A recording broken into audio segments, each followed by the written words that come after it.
Well, we got two packages with each with one DVD or Blu-ray each. I mean, there was another one scheduled for today, and according to UPS it was delivered, but they appear to have fucked it up. You know, I don't know what they did wrong. There's like a small host of possible things. Delivered it to the wrong locker,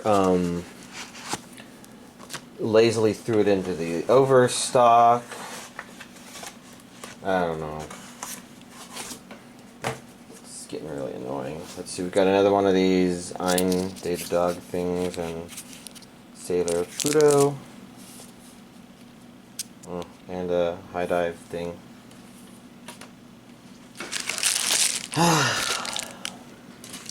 Or, of course, you know, maybe the package just fell down the side, but it's really fucking annoying. Today is just a day full of things that keep going. Well, let's see. So we got one of these, which is a new release, which is K7 Stories.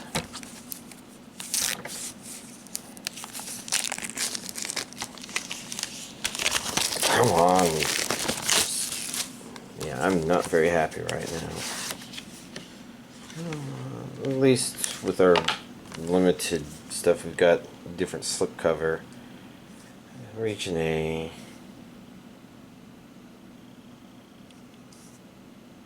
English and Japanese stereo means, yeah. It has an English dub, which you would expect from Viz.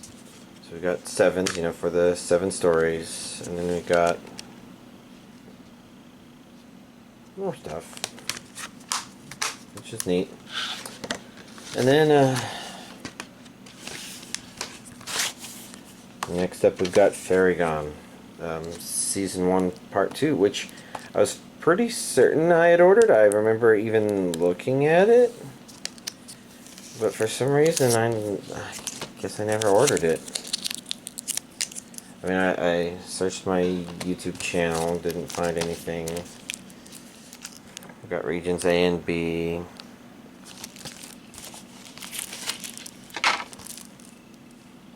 Yeah, at least we've got 2 things with different insides. So even though we only have 2 things, we get a little variety. This week's video is going to be short, isn't it? Not only do I only have these 2 things, that's the English dub.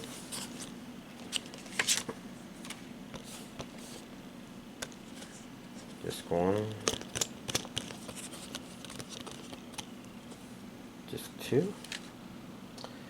I remember this show having kind of flawed beginning. I don't know if it's any good after that, but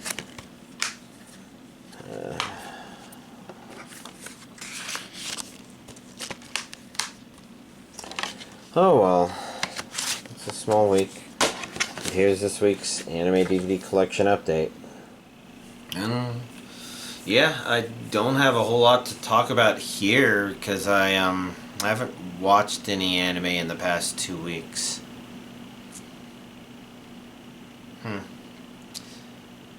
Interesting. So, yeah, I don't have much to report anime-wise. I kind of had After School Dice Club in there, but I just never fired it up. I guess there's been some video game playing, nothing very intense.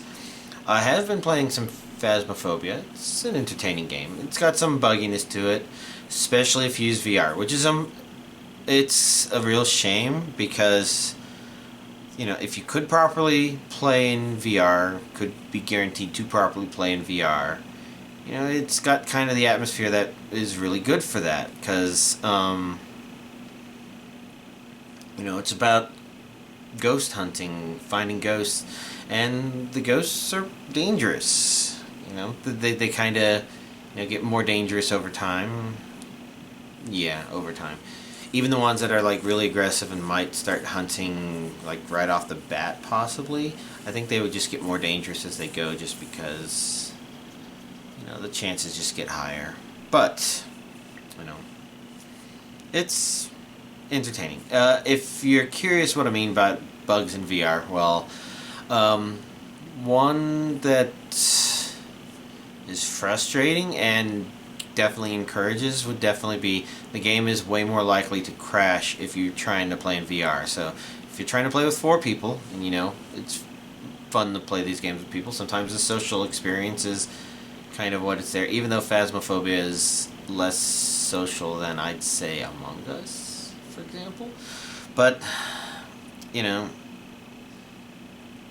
there's a much higher likelihood that you'll just crash loading in, and then the remaining people are like, oh, do we go? Do we just leave and wait for, or try again? Because we want to all be together.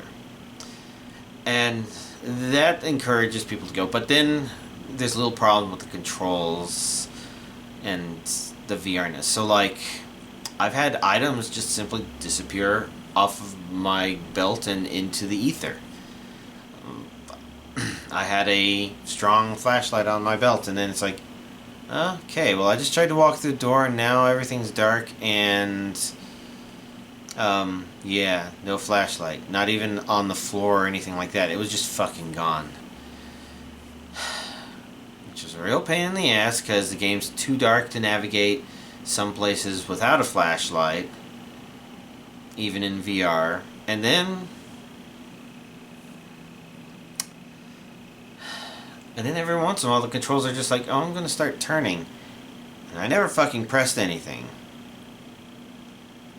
And the controls don't do that on desktop, so I don't think that's a feature of the game. I think it's just buggy.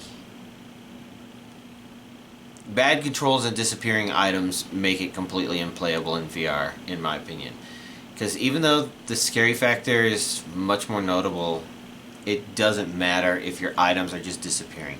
Now, I've seen item weirdness in desktop as well. With if I were to take a guess, the game probably didn't properly sync that somebody had picked up a thermal sensor, so I think 2 of us were holding the same sensor, and it kept teleporting it to the other person when we tried to do something. That's an annoying bug, but what can you do about it? For the most part, you play PC with your keyboard and mouse, and the bugs aren't as prolific there, and you can generally enjoy yourself pretty well. It's neat. I don't know what it'd be like to actually host a game, because for the most part, I've been just the third wheel sort of player, where other people who play a lot are there, and they have already put all their items on the line. I'm like, well, I guess I don't need to buy anything yet again, so yeah, make sure if the ghosts get hungry, you get behind Gigas so that he can be your meat shield. That, and because, I try not to die, but it's also, I'm not invested enough to have to not die, so I'm willing to be used for risky things like that. So, Phasmophobia. Fun game, interesting game, weird game. Speedrun board is kind of weird. I think the person or persons who started trying to do that don't realize just how big of a problem they are, because there's different categories for different levels, but I can't help but think that there ought to be different categories for different spirits as well, because detecting different ones requires different pieces of evidence, and if you put all that aside and it's just, oh, well, it's this stage, then speedrunning of Phasmophobia is just going to end up being people soft resetting in order to eventually get a good random number seed, where they've identified the spirit, maybe 1 or 2 spirits in advance, which room it should be in. They go straight to that room, dump the evidence detectors, and the spirit just happens to hit them. It basically means that there will only be a handful of spirits, there will only be a handful of rooms. And I think no matter what, the handful of rooms is still going to be true, but for the spirits, yeah, if you want to encourage like other mechanics of the game, then you really need to have like a spirit that has ghost orb, because I can't help but think that they're not going to want one with ghost orbs, or for quad player play, maybe they will, just because you can have one person stay out in the van and say, oh, there's ghost orbs, somebody else does writing, and somebody else does spirit box. Maybe you bring an EMF just in case you happen to get EMF 5 on that book.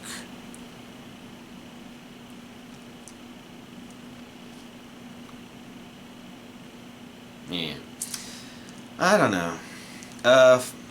Let's see. I guess in Among Us news, I've not played much of the direct Among Us game, but I have played the Among Us map made in VR chat, and it's actually pretty notable. If you've played Among Us but not played the VR chat version of it, it's an interesting experience. It's not a perfect replica of Among Us. Like, one problem with it, I would say, is when you die, you can't go and finish your remaining tasks. You just end up back at the launch thing immediately, and it's understandable. With VR, you kind of have to, or with the 3D experience, you kind of have to deal with it differently, especially when you're in VR chat where nobody's really truly dead. But yeah, it also means that as the imposter, if there was one crewmate left who had unfinished tasks and he happened to be the one you killed, then it'll probably end instantly with a victory for the crewmates, I'm guessing. But, you got all those little problems, but on the other side, it's kind of interesting. The mechanics of killing somebody work slightly differently, because now instead of having perfect 360-degree vision, people only see in one direction. You no longer teleport to the body, so you could, in theory, be in a stack, be the one that happens to click on people. Nobody can tell who in the stack it was, because, you didn't have one player who jumped to where the body was. And you can't really enforce the no speaking rule. That would be self-imposed, but at the same time, the added social element while everything's going on is just kind of interesting. So it's not the same game as Among Us, but it is similar, but just kind of its own interesting different spin. So if you've been holding off playing it, you like Among Us but you've been holding off, you can take that and evaluate and say, I guess I'll give it a shot, or no, it's really missing the things about Among Us I really like. Which I can't blame you, because doing those tasks is just kind of zen. Yeah, outside that, mostly Unity stuff, because I'm still working on my Unity world when I'm not, vegging out, zombieing out, doing nothing. And it's actually going pretty well. I've got a lot of the ambient environmental stuff working the way I think I would want it to. There may be some more things I add on top of it, but I've got the basic stuff there in a way that I should be able to make it where you can control certain parts of it, such as turning particles off, which would mean when it rains or snows, there's no rain or snow. Yeah, you do what you do with that. You could turn the ambient sounds off, which would mean you wouldn't have the raindrops or thunder or stuff like that. Might even be able to make it where thunder turns off, but I'm not sure if I've set things up so that that's actually completely feasible.